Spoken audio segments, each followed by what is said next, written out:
And everybody on Zoom, we're gonna take your attendance. Okay, we'll take your attendance. Hey. Why, Chris? Nice. Thanks, Amy. Thanks, sir. Hey, everybody. So we're gonna just sort of shift gears a little bit. There's been a lot of energy in here with Bold.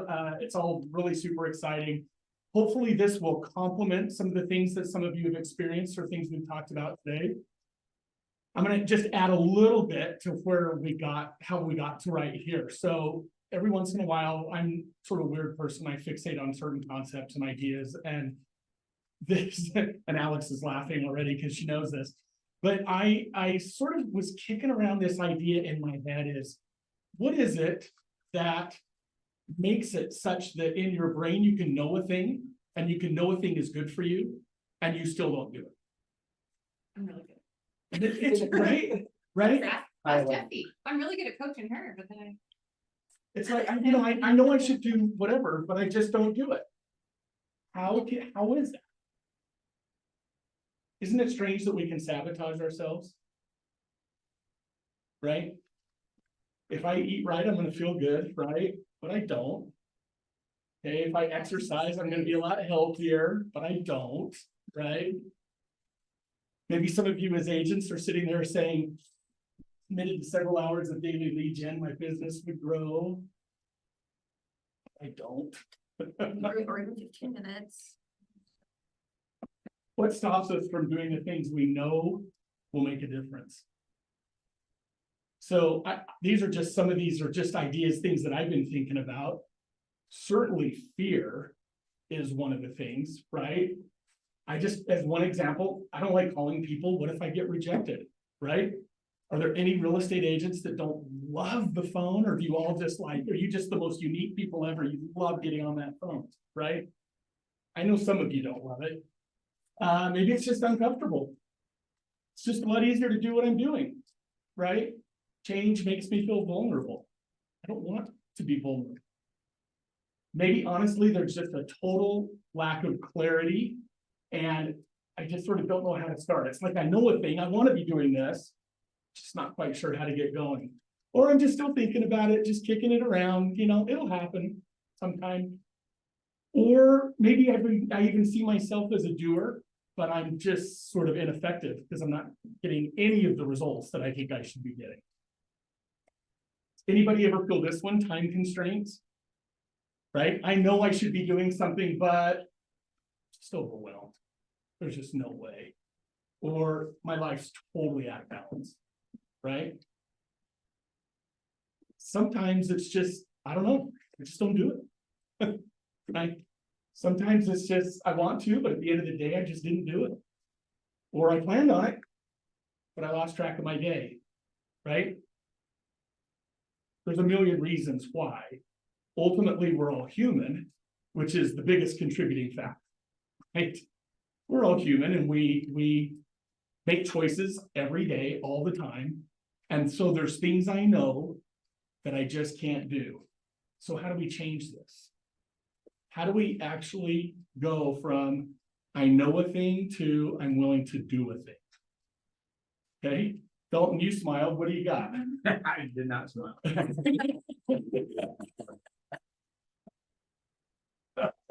I live this daily, so that's why I'm here. Right? Yeah. Right? Anybody got anything? Accountability is certainly a big part of it, yeah. So Eden said the key word as she was sort of introducing this whole concept. And does that surprise anybody? Right? So she mentioned how Gary Keller came up with the 6 perspectives, and we're going to talk about that. He basically wanted to see what was most important to the people who are successful. I want to watch a video really quick right here, and I want you to pay attention to a couple of things. I want you to notice how quickly the mindset changes when things are really brought into focus. Okay, Nicole, what's the best way to play this? Is it up top? So escape. Pull your cursor down. There you go. See that tab up on top? No. Okay.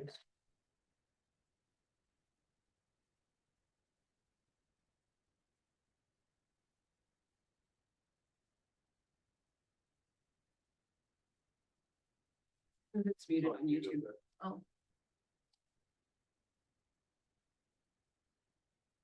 Sorry, you're saying this says you.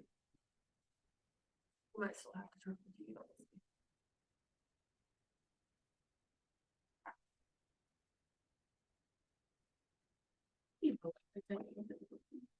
Full of smoke. Imagine an engine going clack, clack, clack, clack, clack, clack, clack. Sounds scary. Why had a unique seat? Sounds scary. Sounds scary. Well, Why had a unique seat that day? I was sitting in 1D. I was the only one who could talk to the flight attendants. So I looked at them right away and they said, no problem. We probably hit some birds. The pilot had already turned the plane around and we weren't that far. You could see Manhattan. 2 minutes later, 3 things happened at the same time. The pilot lines up the plane with the Hudson River. Usually not the route. He turns off the engines. Now imagine being on a plane with no sound. And then he says 3 words, as unemotional 3 words that I've ever heard. He says, brake for impact. I didn't have to talk to the flight attendant anymore. I could see in her eyes, it was terror, life was over. Now I want to share with you 3 things I learned about myself that day. I learned that it all changes in an instant. We have this bucket list, we have these things we want to do in life. And I thought about all the people I wanted to reach out that I didn't, all the fences I wanted to mend, all the experiences I wanted to have and I never did.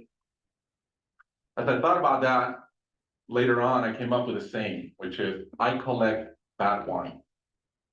Because if the wine is ready and the person is there, I'm opening it. I no longer want to postpone anything in life. And that urgency, that purpose has really changed my life. The second thing I learned that day, and this is as we clear the George Washington Bridge, which was by not a lot.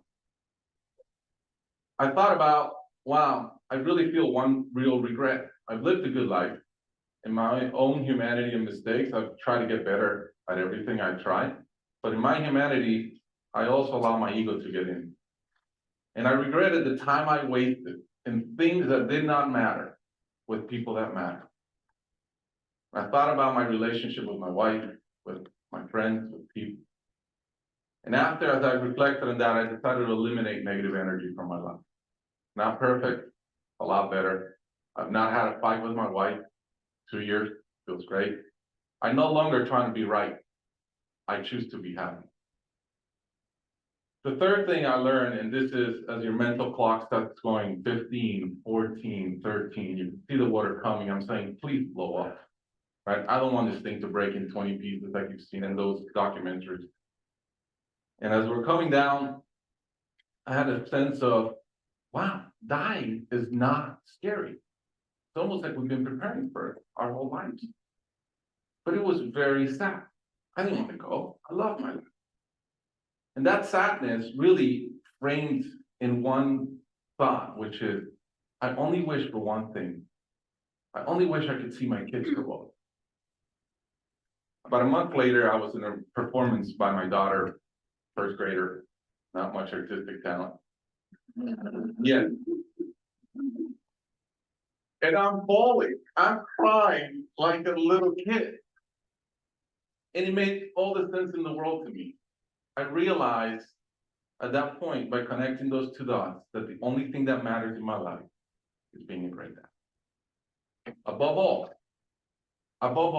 the only goal I have in life is to be a good dad. I was given the gift of a miracle of not dying that day.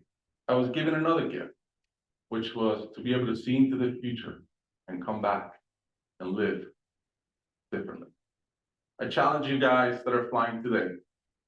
Imagine the same thing happens on your plane, and please don't. But imagine, and how would you change? What would you get done that you're waiting to get done because you think you'll be here forever? How would you change your relationship, the negative energy, and more than anything, are you being the best parent you can? Thank you.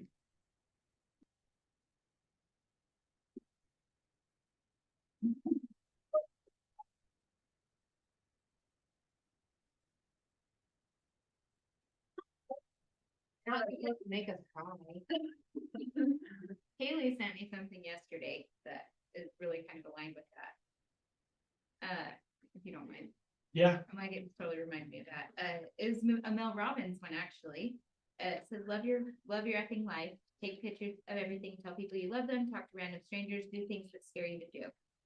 Fuck it, because so many of us die and no one remembers the thing you did. Take your life and make it the best story in the world. Don't waste that shit. so. It became pretty clear, right, how things focused in for him. Towards the end of that little video, he's saying, I'm seeing like the seconds 14, 13, and I'm realizing I really want to see my kids grow up, right?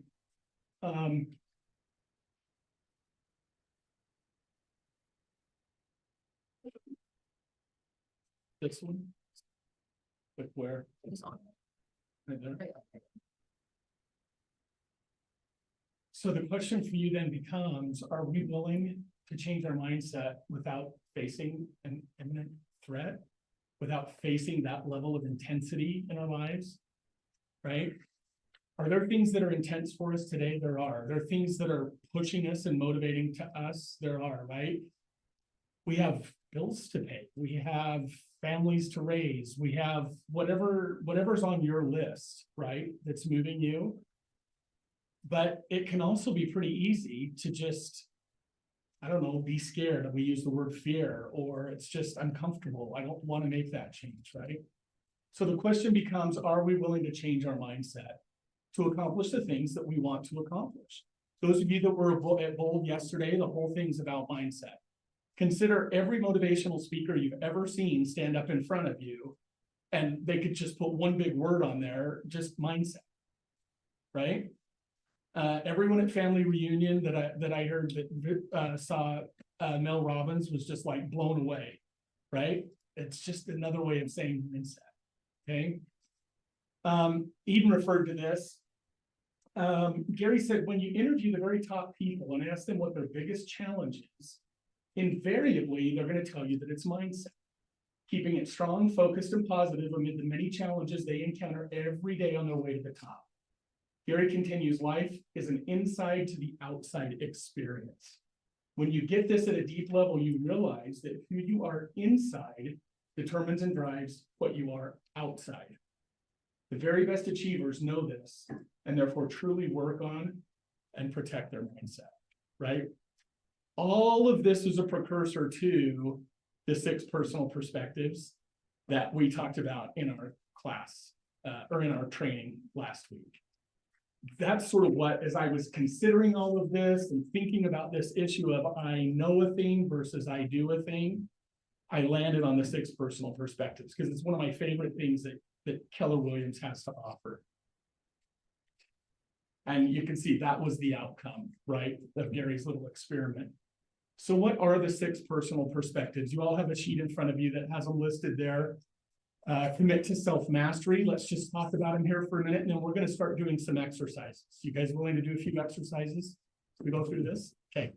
So commit to self-mastery. Commit to the 80-20 principle. Move from E to P. Make being learning-based the foundation of your action plan. Remove your limiting beliefs. And be accountable. Pretty good list. Yeah, pretty good list. Let's talk a little bit about it. First of all, see these words that have just popped up? They're all action words, and they're all part of the 6 perspectives. So the 6 perspectives are about doing something. They're not about just knowing something. Okay? Absorb that for a minute. They're about doing something, not just knowing something. Okay? Let's take a minute and let's get a reality mindset. Okay, you guys willing to be honest with yourselves, right? That's what we do here. I want you to take your sheet of paper that you have in front of you, and I want you to just sort of read through those, contemplate them a little bit, and score yourself 1 to 10 on how well you think you're doing with each of the 6 personal perspectives. Okay, take a minute and think about it. Who needs a pen? Do we have a pen? You need one? Next one here. No, I don't have any of those. Tyler's and Dalton are collaborating over here. They're doing it together. Yeah, he's telling me. How well you doing? How well I'm doing. I'm moving from. It's reality. I love that. It's reality. It's helping. He's honest.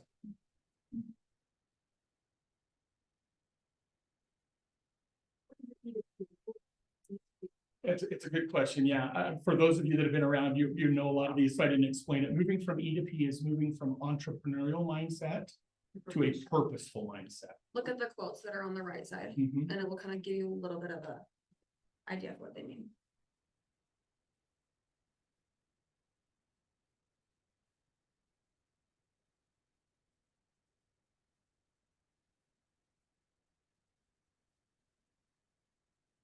Making you work, Chris.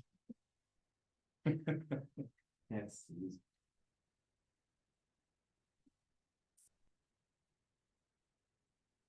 What's that?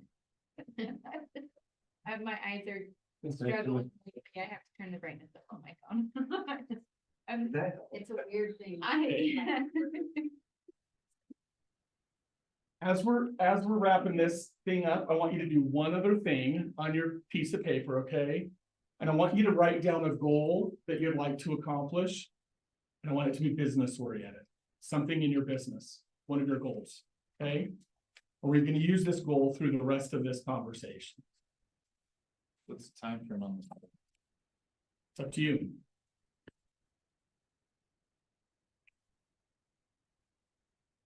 Might be something that you're working on currently. It might be something that's just coming to mind. It might be something that's been on a back burner and you honestly just feel like you never get to it.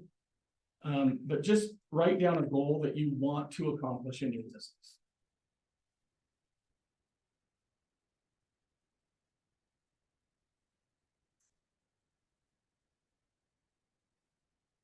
So with that little exercise in mind, I want to take a little deeper look at the 6 personal perspectives, okay?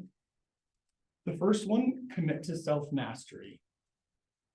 That sounds actually pretty big, doesn't it? I don't know. I always read that one and I feel like, gosh, like I gotta like control everything I do. Like I have to, it feels like a big thing to say that I'm gonna totally be in control of all of my choices and actions and decisions and everything all of the time.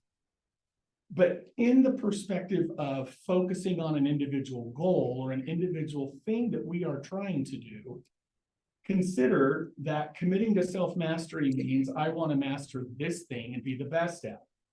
So we've just identified a goal. The next point is to identify the strengths and weaknesses that might apply to you being able to achieve this. Why is that important? Why do you need to self-assess that way? You got to have a clue. You got to be real about it. Part of the process. Yeah. Yeah. If I'm committing to learning how to play the tuba, right? I like this. And I've identified my goal. I'm going to learn to play the tuba, and I'm going to say identify my strengths and weaknesses. Well, one of my strengths is I think that I can probably like push the buttons and hold it up. Like I'm pretty sure, and I know you gotta blow into the thing, right? You gotta all that. One of my weaknesses is I've never seen a tuba in real life ever. That's a Right? Probably identifying right, where you are in relation to the goal makes a lot of sense. Okay. Eden brought this up as I was pulling this together, and I think this is a great point, is we have KPAs here. Okay. Some of you've taken them, some of you haven't, some of you, it was 20 years ago. Trevor's so old, I don't know how long ago he took the KPA. But at the end of the day, these KPAs are incredible. How many of you took a KPA and reviewed the information and felt like, oh my gosh, this is me? It freaks you out. It's weird, isn't it? When we hired, you guys remember Kylie White, when we hired Kylie White here and walked her through her KPA, she almost got up and walked out of the building. She was so freaked out by it. She's like, how do you guys know all this about? Yeah. The KPAs can be incredibly accurate, And if you go through all of that information that's there, there's a lot to learn from that. Who went through the disc class that Eden was went through a few weeks ago, right? There's a lot of things you can learn about yourself. There was so little questions and so much information. Right. About the disc. Or what- Yeah, holy mackerel, yeah. Ever since that class, I've been sitting and validating some agents KPAs with them, and that one thing that I realized doing the process is talking about like our value proposition and like even writing our biography, like there's things in the KPA that you could literally just pull from and use as your value proposition. I think that sometimes for people, it's hard to talk about yourself, or it's hard to like, you know, think about all the things that you're good at, where the KPA puts it in a third, you know, perspective. Where if you're looking at defining your value proposition, or even like writing out a really good biography, read through your KPA and pull exactly like what the KPA says, like, you know, certain sentences or whatever. That's one big takeaway that I've had the last couple of weeks in helping people go through that. And once you've been through a process of identifying the goal and sort of feeling like you know what your strengths and weaknesses are in relation to that thing, it's time to create a plan. And when you're creating the plan, there's certain things that you really ought to consider, right? What are the specific things that need to happen to achieve the goal that I wrote down? Well, if I want to play the tuba, I probably ought to look at a tuba. Probably ought to get my hands on one, right? Does this seem like the right choice? Strengths and weaknesses we talked about. Identifying your obstacles that are in your way, right? If I want to, you know, jump out of a plane, but I'm terrified of heights, I got a problem, right? You know, it's a pretty legit obstacle. Chris, you'd push me? No. I think just jump out of it. And then really, as part of the plan, you know, what action steps will you actually take to achieve your goal? Really getting specific about it. I wrote rinse and repeat. Why is it rinse and repeat at this point? Yeah, I mean, the repetitive pattern of going through this process. My goal, what am I good at? What do I bring to the table? What do I need to do to actually get there? Over and over again is actually really the process of mastery, right? A person learning to play the piano has day one, the issue of dexterity in their fingers. Where are the notes? What do the notes sound like? But over the years, as they master the instrument, it might be speed. It might be, I mean, it could be all kinds of other things that are different than what they started with. And they have to continue to go through. A good piano teacher isn't going to continue to put up, you know, Mary Had a Little Lamb to play for 12 years of piano teaching, right? It's going to get progressively more difficult. There's going to be more complex ideas behind it. So the iterative process here, the rinse and repeat, is really, really incredibly important. It is the process of mastering anything. So for this topic of committing to self-mastery, I want you to write down one thing that you're actually going to implement that'll help you achieve the goal that you wrote down.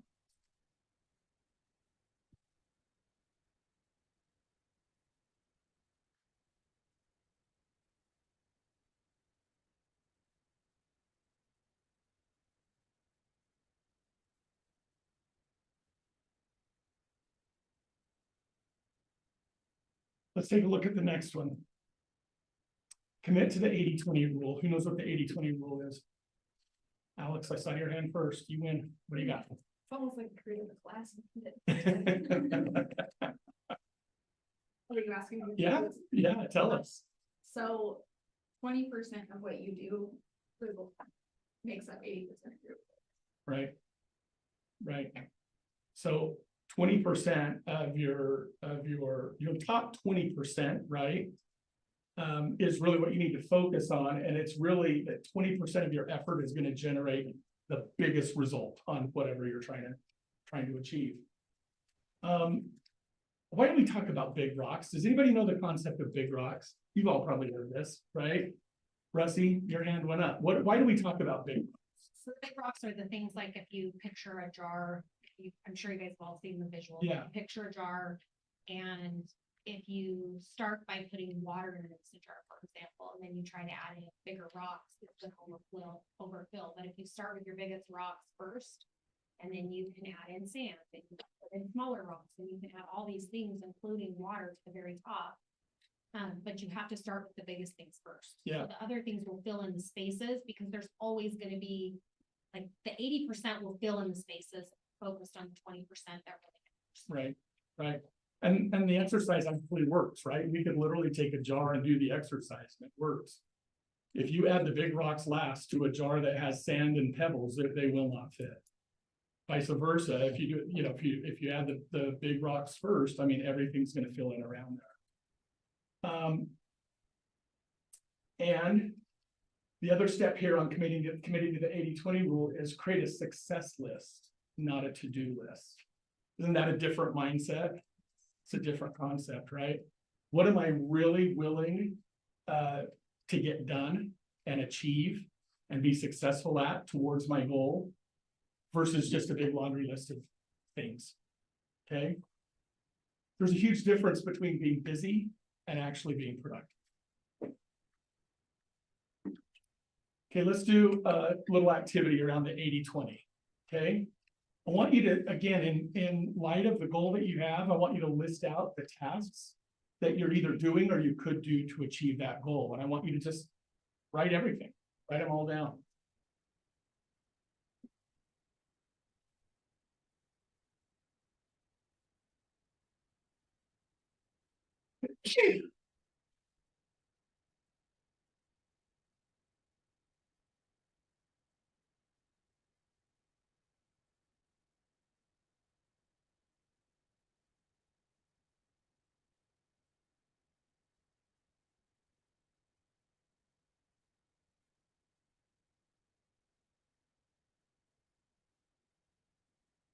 As you're writing, how many of these tasks feel important?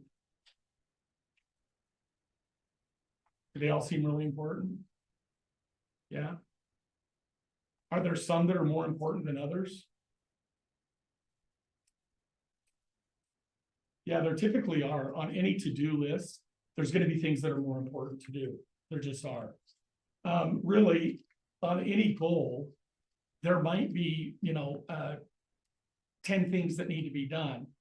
But if 2 of those things are the things that are going to actually get you closest to the goal, that's how you understand how to prioritize.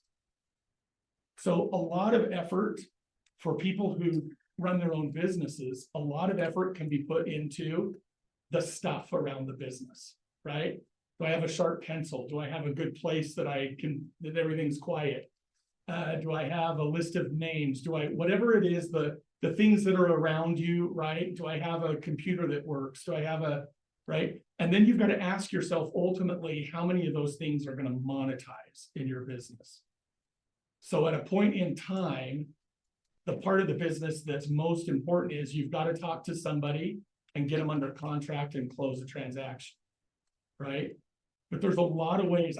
There was a point in my life where I did some insurance sales. Guys, it was the worst experience of my life because honestly, I wanted to spend all my time at Home Depot. I wanted to find things that I needed. I wanted to go to Office Depot and buy supplies. I wanted to just spend my time like preparing my environment, right? Wanted to choose the right paint for the room. I couldn't get my brain onto the things that were going to make money.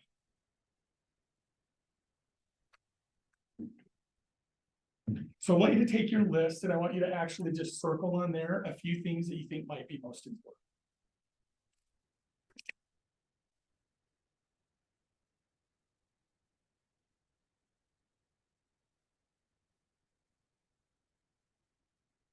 When you're done with this exercise, one of the things I want you to do is I want you to consider time blocking for those. So I want you to literally, afterwards, I want you to go and say, okay, this thing I circled, I said this was the most important thing to get me towards this goal. I'm willing to set up X amount of time to actually do it. Who's got time to time block for something that's going to achieve a goal? Everybody's hand should be up, right? Everybody's hand should be up, right? That's getting to the 20%. Or that's doing the 20%, getting really to the 80%. Working again. Just click there.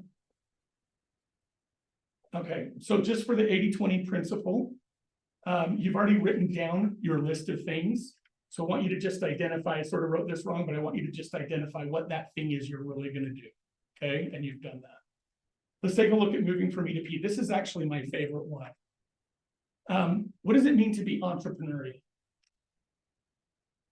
By your natural. Huh? Lead you. Yeah, just working based off from your natural tendencies, personality. Yeah, What you'd normally want to do. yeah. Drive and aspiration. Are there some agents that make a lot of money just because they're just super talented at certain things? Yeah, and it's just like, well, you know, I don't know how I really lead gen, but somehow I, you know, the famous line from The Office, somehow I manage, right? It just comes in naturally. Right, it just comes naturally. So consider an athlete that doesn't train seriously versus an athlete that's qualifying for the Olympics. They both might have started at the same place. They might have just naturally had a similar ceiling, right? They both might have been able to run the mile in 4.5 minutes. They're exceptional athletes, right? But the one that trains and trains and trains and literally becomes the best at what they're doing starts to break the 4-minute barrier. Thinking about it that way, the difference between like Olympic athletes and just everybody else is Olympic athletes, usually every practice, they are going all out 100%. They're not just practicing to practice, they're giving it everything every time, so that when it does count, they're already hitting that max in their practice. They're Right. even further. Yeah. I love that. I love that. They're pushing themselves hard enough that when it's real, they're gonna know what it's gonna feel like. Yeah. They're not practicing, they're actually doing it. Dalton talks about scripts, and I've heard him talk about this several times, how he does script practice every day. I think that's phenomenal, because honestly, Dalton's gonna be standing in front of somebody, and that script's gonna bounce into his head, and he is gonna be really happy that he took the time and the energy to make it feel real every day. Right? That's the theory. So the process of moving from E to P, with your goal in mind, consider these 5 steps. To getting purposeful. First of all, you've really got to focus. You've got to write down your goal. We've done that. Make sure that you're focused on the 20%. We've identified what that is. Find options, find strategic options, find things that are going to help you be methodical about it, right? Where you're applying a certain skill set to it. How can I achieve my goal? Are there better, different ways that I should be doing it versus just, I'm just really good at this, right? Find models to follow. What's our favorite book at Keller Williams? You're a state agent. The whole book is models, right? If you want to figure out how to do something in your business, there's a model for it. That's what that's for. This is exactly what Gary had in mind, was be purposeful about everything you're doing. Install systems, right? Time blocking. We talk a lot about time blocking. That would be a system. An interesting thing that I've seen, and this is, I'm sure you've all probably seen this, but like, you know, it takes 10,000 hours for somebody to be considered a master at something, to be like the best of the best of the best. But it only takes 16 minutes a day or 100 hours of focusing on your goal to be better than 90% of the people out there. Right?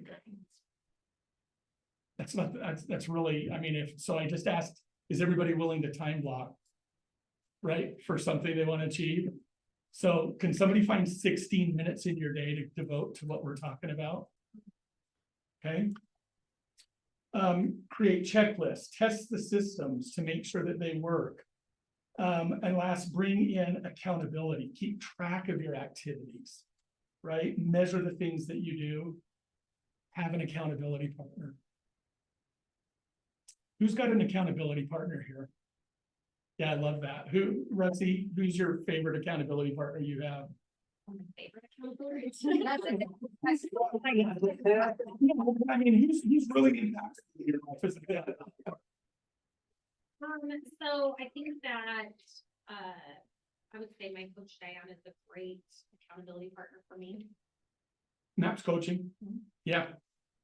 Yeah, we've got a whole program dedicated to accountability partners, right? Who else has an accountability partner they love? Yeah, Sherry. Well, they love, again, those words are not synonymous necessarily favorite and all that, and impactful, yes. Okay, tell me. Because if they're impactful, they're usually holding your butt. That's fair. So it's That's not fair. always fun, it's not favorite, it's not love. Sure. And in getting the result that I put off for years it literally is the difference maker, Yeah. Yeah. the impact maker. Yeah. Accountability partners can be found all over the place, right? It could be somebody in this building that you've developed a close relationship with, who's just willing to sort of take that phone call from you once a week, or get that text. You know, it can be people that you're paying. It can be all kinds of people who can assist you in that. Make sure that they're committed to being real. You know, Sherry talked about it. It might be kicking your butt. Make sure that they're committed to being real with you, and they're not just gonna pat you on the back and say, well, you did a good, you did okay, we'll talk next week, And that's where the money accountability. Yeah. Because then there's actually consequence. Right. To yourself. Right. And you're gonna put 10,000 more % into it.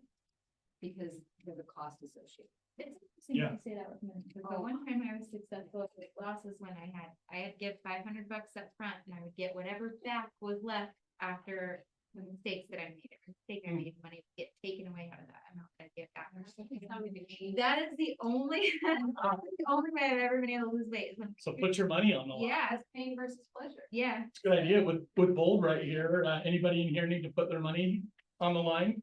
Yeah, I think $100. right?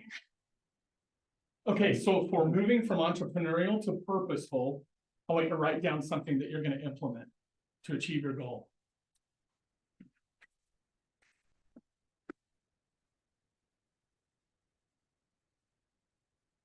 Something you're committed to be more purposeful about.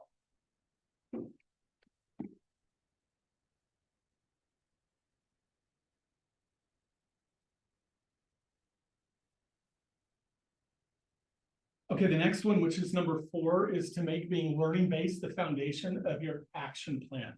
This is really interesting. There's 4 levels of competency in being learning-based, okay?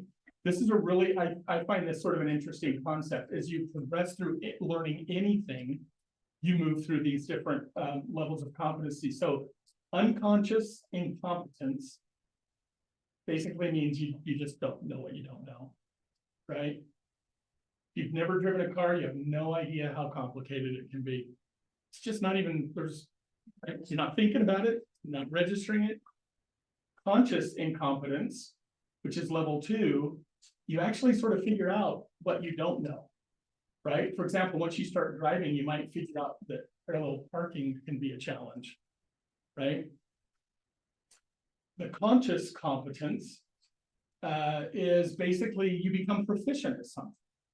Right, so now you can parallel park, but it takes some focus, right? You gotta pay attention. You can't just hit a button and let your car do it for you, right? You gotta look, right? Trevor smiled, he knows what I'm talking about. But, yeah. Technology just is. Yeah. So everybody stay out of Trevor's way if he's not driving the right vehicle. He's basically. not a self. And finally, unconscious competence, which is at this level, you could readily parallel park while you're singing along to the radio. Right. Just in the backseat. It's just part of you. What's that? Yeah, with the TV in the backseat. Right? Okay, so it's an interesting progression. And, we've got just a few resources here at Keller Williams. This took me about 5 seconds to write down. If we spent 3 minutes in here, we'd have a list longer than, we could really fill up a sheet of paper with all the resources Keller Williams has. Of all the places I've ever worked, Keller Williams has the most information about how to do your job of anywhere I've ever worked, by far. Can I just make one quick comment? Yeah, Make learning-based the foundation of your action plan. So love that. if all you're doing is learning and you're not taking action, it's gonna be very hard to achieve the goal that you're Yep. going. say. Yep, I love that. The most educated. You can be the role most culture. educated, yeah, that's, I'm like, Yeah. in Ignite, you guys have been in Ignite with me, I literally say like 80% of you, odds are you won't renew your license. And if the only thing you do is come sit here and listen every week to these amazing people who are out here doing it at a high level, and you don't actually take any action, you're gonna be the smartest broke realtor that does not renew their license. Yeah, and this has to be part of the It plan has to be that asked. you've developed, right? You've developed a plan that is all action-based as you're moving through this. You plug this in and in the parts where it's like, I need to know what I don't know in order to be able to do this. Right? Rusty's exactly right. It's worthless, frankly, if you're not gonna act on these things. Yep. Okay, so for becoming learning-based, just write down something that you're willing to learn, something that you're willing to focus on to get more educated on in order to accomplish your goal.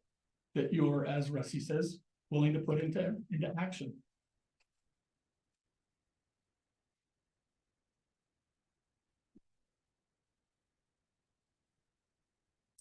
Removing your limiting beliefs. Anybody have any limiting beliefs when they started real estate?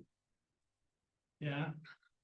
Cool, you're nodding. What was one of your limiting beliefs? Oh, man,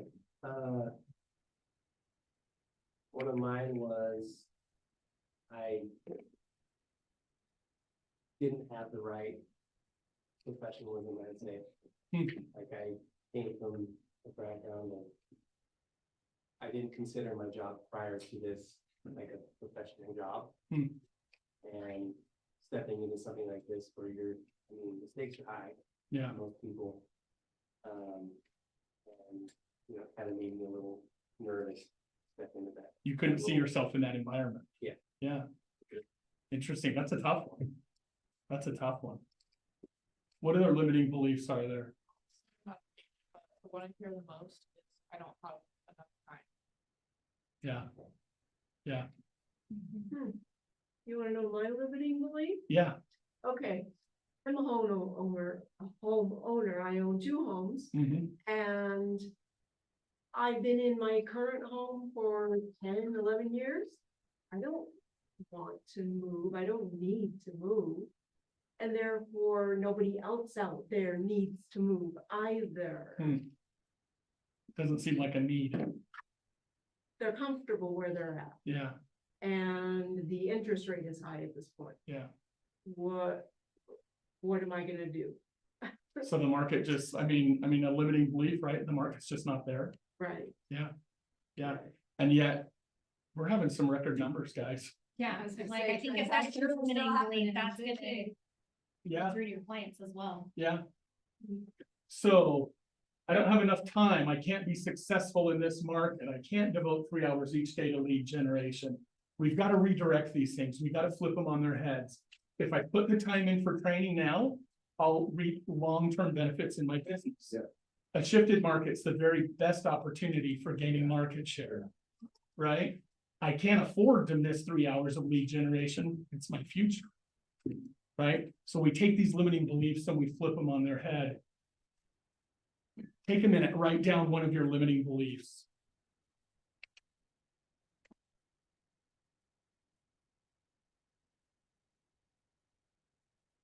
Consider if it's preventing you from hitting your goal or not, right? How it's impacting you and how that obstacle that's just like, oh, I just can't get past that, how that's stopping you from hitting your goal. And write a redirected statement. In the interest of time, I'm going to move forward, but I want you to take that limiting belief and I want you to try to flip it upside down. Okay? And on every one of these, I want you to write down something you're willing to implement. Okay? You guys seeing the pattern through this process? Probably saw it like 4 steps ago, but at the end of the day, we're moving through and we're adopting the concepts, we're pulling them in, and we're stepping out of them with an action plan, with something specific that we're going to do. The last one, be accountable, right? And that sums up sort of what I just said. We're really going to act on this. We're really going to do something. Accountability is an attitude and approach to your entire life. An accountable person will say, everything in my life is a result of my choices and actions. I own my life. High achievers are diligent about being accountable and refuse to be victims. Can it sometimes be hard to be around victims? Right? Sometimes. But at the end of the day, sometimes we're that person, aren't we? I mean, every once in a while, we have those same thoughts, don't we? This happened and it's, that means I can't do this. So some things to keep you out of the victim mode: seek reality. Be real with yourself. Okay, don't lie to yourself. Be willing to acknowledge, own it, be empowered, find solutions, act, get on with it, act to solve the issue. We already talked a little bit about this. Who do you have that helps keep you accountable? One of the things that really surprised me after I've been here for a little while was I was always thinking of an accountability buddy, right? You've got that person that's like there and you can say anything to. And I remember Marcus standing in front of a group and basically like just kicking that whole concept to the curb. And he's like, accountability comes from within. Now, I think there's a blend there, right? I don't think he really meant to kick it to the curb. I think that there's a blend there. But ultimately, you have to be accountable to yourself. You can't even get started unless you decide you're going to be accountable to yourself to kick this off, right? So we've been through a process. We've looked at each one of these steps. Each one of you has done some or part or all of what I've asked you to do in writing stuff down. You have a sheet of paper. You're all going to walk out of here and get in your cars in a minute, okay? What are you going to do with your sheet of paper? Serious answers. What are you going to do with your sheet of paper? This is be real. This is real time right now. What are you going to do with it? Put it like that. Okay. Okay. You're going to look at it never again. I'm gonna lose it underneath my basket. Okay. That's somebody like me gets. Set it in a large stack of other papers similar to on my desk. Okay. I'm gonna take these items, I'm gonna put it in my calendar and schedule to do it. Yeah, that's an idea.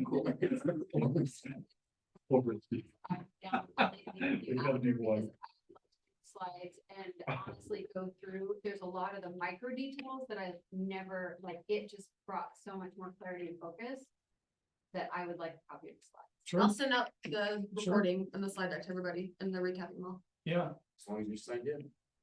Well, so for all of you who are gonna go lose your sheet of paper, I want you to know that every time you walk in and see me, that you've been given information that can actually convert into actions and change your business. I didn't invent it. I just literally just read it. I didn't invent it. Okay, but Gary Keller made this up, whatever words you want to use, invented it, found it, developed it. And there are things that can actually change behaviors in you and in your business. Okay, so you're gonna, if you just throw your paper away, I want you to feel guilty every time you see it. Write down that thing you're gonna do, okay? So in summary, quit sabotaging yourselves.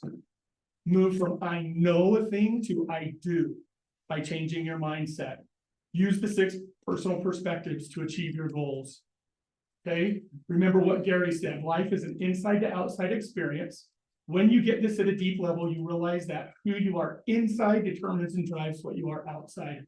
The very best achievers know this and therefore truly work on and protect their mindset. Okay, what are you going to do first? Okay, go get it, guys. Guys. How incredible was that? So good, Chris. See, like when we did this with the leadership team, I was like, Chris, you have to do this with everybody. Like, this is powerful stuff. And I love how you just made everything so simple. You simplified it, right? And for me, like, I'm doing 75 hard right now. And when we were doing it as a leadership team last week, one thing that I really want to drive home is that it is an inside job, right? Like, you have to have that felt sense of, am I willing to do this? And like for me last night, I fell asleep after both, so tired. But I still didn't do my second workout, so I got out of bed at 10:30 last night and went and did my second workout because I told myself when I was talking to my friend, like, sorry for the language, but like I said, I'm sick of my own shit. Like, I'm at a point now where failure is not an option. I'm doing this for myself. And I want you guys to figure out what is that felt sense for you. That if it's one thing that you're implementing out of this whole process, like, what are you your own shit and what are you not willing to negotiate on anymore? Like, what are you willing to do for yourself? So thank you, Chris. Thank you so much. Okay, we're gonna bring up our lunch sponsor and then we will break. We have the river inspections. Bring it on up. Thank you so much.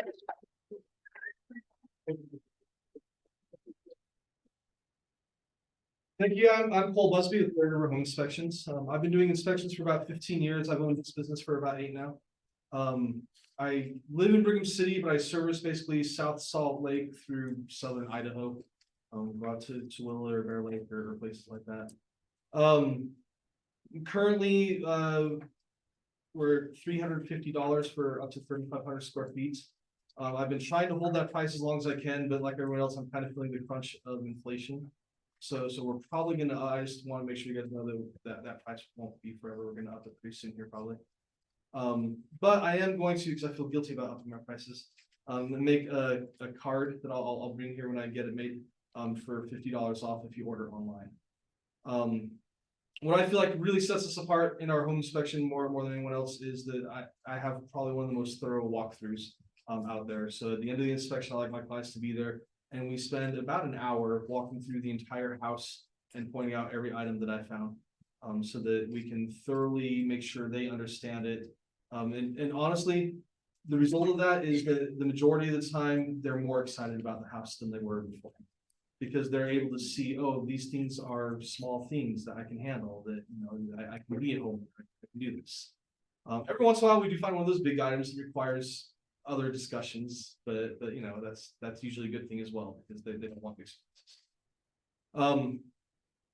I don't charge for return visits, so I can do repair verifications, things like that, or you can just help people find where their main water shut off is and stuff like that, which we do on occasion.